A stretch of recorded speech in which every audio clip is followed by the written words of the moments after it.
update kay Casey Concepcion from her IG and YT.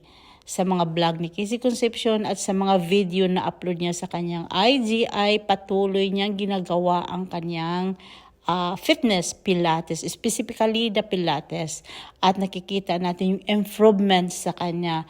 Medyo paliit na siya ng paliit, bumabalik yung kagandahan ng kanyang katawan, at naway tuloy-tuloy na ito at magbalik movie na rin siya, at sana'y wishing na pupunta siya at she join doon sa mga magulang niya na inaabangan ng mga fans ngayon ni Sharon at Gabby sa Las Vegas Their Heart concert.